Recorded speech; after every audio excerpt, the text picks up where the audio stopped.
Hello, Madonna fans and friends, and welcome to another episode of Diva News. It's Miriam here, and I hope you're all having a wonderful week and getting ready for the weekend. And of course, it's the end of an era with the Celebration Tour, but is it? As we saw, Madonna on Thursday morning posted on Instagram some new photos looking very gorgeous indeed. But also, they look like they might have been taken in a recording studio. That's what the article said. And, well, there's a lot of reasons for that. We know that now that the tour is over, there's going to be some DVD streaming release of the show, of the Celebration Tour. Um, Obviously, they say Mexico City, the finale there, would probably most likely be the show that they'll use.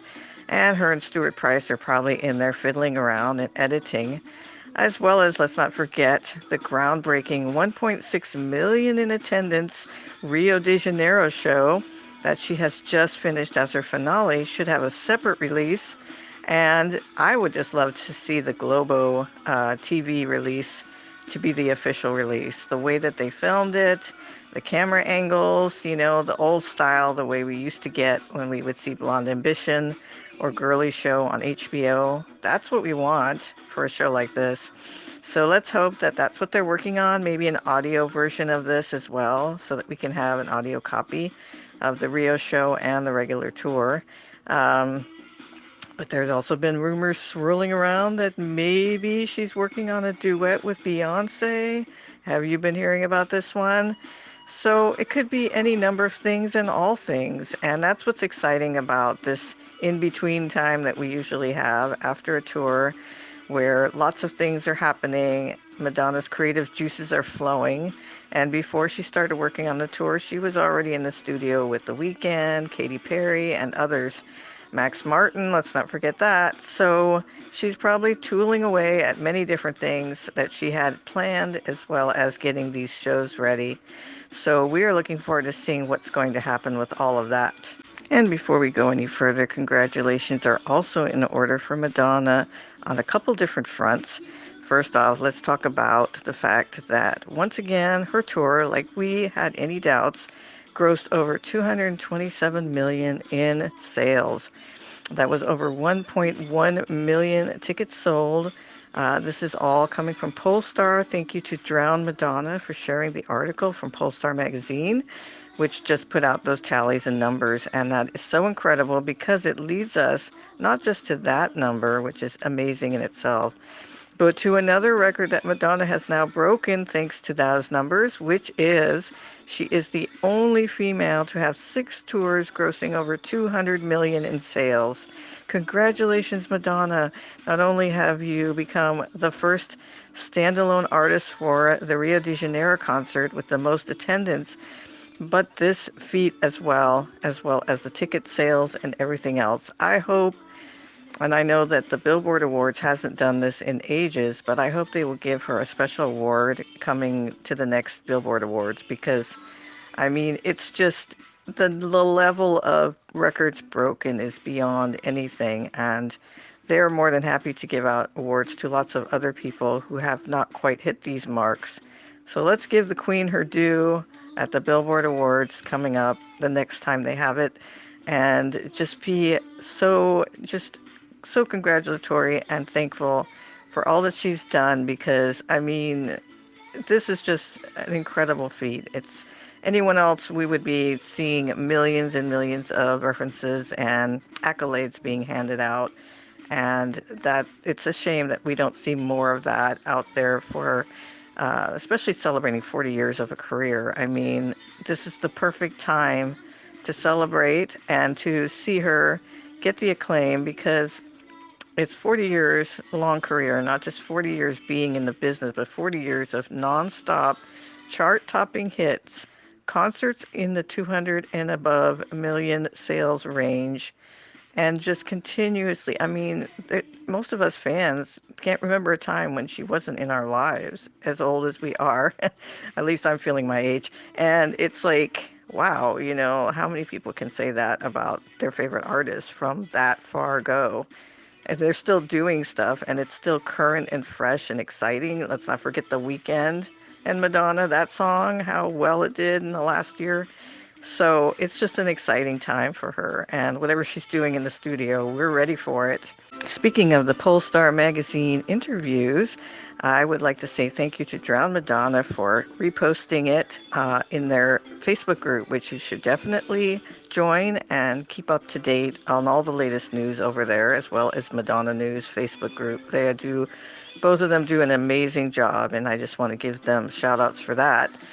But the Polestar is very interesting because if you get a chance to read this, not just the facts and figures we just discussed, but they talked to pretty much everyone that was working directly on the tour, from Guy Oseary to Arthur. I think his name's Arthur Fogel, to Jamie King. I mean, they're getting everyone's perspective, from management to the choreography, the costumes, all the people that worked on the show, and how they we're also dealing with a situation that came up last year when Madonna had the bacterial infection, and the rescheduling of the shows, and just how hard everyone worked, including Madonna, to make sure every detail. Well, we know all this stuff already. We know how she is with her tours, but it is very fascinating. And one of the most fascinating things I was reading through, that I'll share here, is some of the original concepts they were floating around back in 22 when they started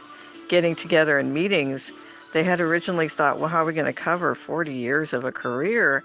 And they actually had considered the idea of doing one tour for each era. So an 80s tour, and then come back and then do another tour for the 90s and another tour for the 2000s, which kind of leads to the idea that this isn't like a finale tour that Madonna's like, that's it, I'm done, I never want to do live performances again. It's like she kind of had batted around the idea of going at it once and then coming back again, and so on through all of her career. Probably the idea moved into more of the bio as a show, because the movie was starting to be more of a challenge with what she was going to be able to show on her film, what they were willing to work with her on, and she wanted to really bring what she felt was important to the story. And that's probably how it sort of evolved from there, from what let's do these hits and let's do these hits and let's do these hits, it's to more like, let's tell this story. Let's tell my story and use my music as a backdrop, more like the theater, like a theater representation.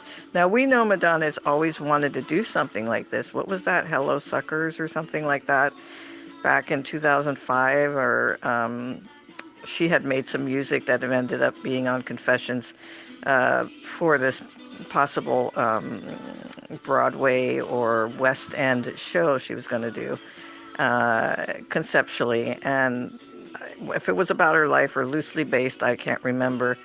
But that seems to be where the idea came from, and sort of starts sprouting from there, with Stuart Price and her kind of sitting together and going, well, how are we going to form the backdrop of all the elements of your story? And so if you get a chance, find the Polestar magazine interview on Drown Madonna. They've been able to put it all together for you, so it's real easy to just go there and look it up, or go to polestar.com, and read that, because there's a lot of fascinating tidbits in there. Madonna also shared a very poignant and special tribute to her mom, and for David Banda's mom as well. And for Mother's Day, she shared this on Facebook, telling us about some of the memories she had of her mom just before, when she was leaving the hospital, which was very, very emotional. And just another tidbit, as she's been sharing more and more details during this tour about that experience, and having her recent experience with her own health scare kind of probably helped her connect with that much more. And she talked about how every time she performed Mother Father on stage with David, it kind of helped her think about not just her own personal experience as a child, losing her mom so young to breast cancer, but also as if she's being a good mom for David, David, Mercy, Stella, and Esther, because, of their moms and their situations. and she wants to be able to make their moms proud of her for the job that she's doing as a mom, as well as she wants her own mom to be proud of her and all that she's done in music and her career, but also for people and connecting as a mother, connecting as a teacher, connecting as a friend. And it was just a very powerful statement. I was very moved by it reading it on Facebook. So if you have checked out her social media, you can find her post and her thoughts and what she shared about mothers. And she always brings so much of that personal reflections. Every Mother's Day, she shares with us a little bit more, but it's definitely been much more of an emotional journey this year and with the tour and everything that she's been through. We're starting a new series called Celebrating 40 Years, and this week we're doing May 16th, 1984. And this was what Madonna was doing. She was performing Dress You Up at Keith Haring's birthday celebration.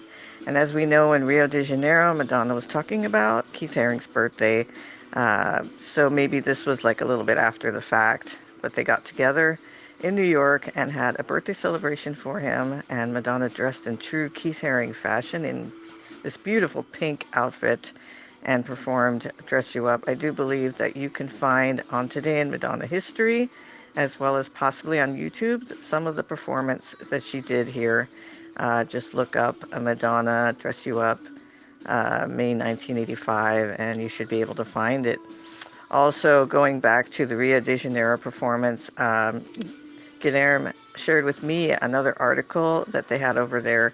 The aftermath of the concert is that people are making quite a bit of money from being at the show. Everything from some of the merchandise and cups and fans that were provided for people so they wouldn't have, heat stroke being in the audience of that many people, to the sand on the beaches when she performed. It's being sold on eBay anywhere from $8.99 for sand to up to $100 for some of the more pricier collectibles that people were selling during the show. So if you want a piece of that history, definitely head over, see what eBay's got for you, or check out Madonna's store. Is it madonnastore.com? Well, and madonna.com. And there's still some items there, some tote bags, some t-shirts from the Rio de Janeiro, as well as concert merchandise. Nothing has moved as far as prices going down yet. I'll keep an eye out for you guys. So if I see any flash sales, remember those days when we would get suddenly, oh, today everything's $5, and everyone would just be like, oh my God. Uh, yes, I was one of those people. And I did get a $5 shirts. I don't know, five, maybe not five, but maybe 20 or something. Half price. Hey, we'll take it. So I'll keep an eye open for you guys and let you know if I see anything moving over there. But as of today, everything's the same price. But there's plenty of stuff still there. That beautiful True Blue T-shirt, or I think that still have the Blonde Ambition bomber jacket over there. So you still have a chance. So definitely check out some of that stuff. We want to thank you for watching this video and the latest Diva News episode. And I wanted to let you know that next week, barring any huge news items that might break out, we're doing a retrospective anniversary celebration. It will be 20 years since the opening night of the Reinvention Tour. If you can believe it's been 20 years, I can't. But I was there on opening night, and I'm going to tell you guys a little bit of my story. And I would invite you guys in the comments, if you went to this tour, tell a little bit about what you experienced, and I'll share some of your comments and shout outs in the next episode. We'll talk about it. We'll get into the Reinvention Tour. We'll talk about the performances, the costumes, just the iconography. It was amazing. The merchandise. Still mad that I missed a few of those things that I should have bought back then, but you wish you had a time machine. But we're going to have a time machine next week, and we're going to go back in time to 2004. So get ready for that. And thank you again, everyone. Make sure you check out our Facebook group, Madonna Everybody Fan Club. And make sure you subscribe here. We're so happy to have you here. And if there's anything you'd like to see more of, let us know. And we will see you next week. Bye, you guys. Are you looking for a great Madonna fan club to join? We have the place you need to be at Madonna Everybody Fan Club. Not only this channel, but we also have a Facebook group and a Facebook page titled Madonna Everybody Fan Club. You should definitely come check us out and join. We have contests, fan of the month, features, articles, and a great community for you to get to know and share your Madonna love with other fans. We also would love for you to comment, like, and subscribe on this video and tell us what you think. What do you like to see more of in this channel? We're here for you, and Madonna fans rock. So have a great day. Thank you.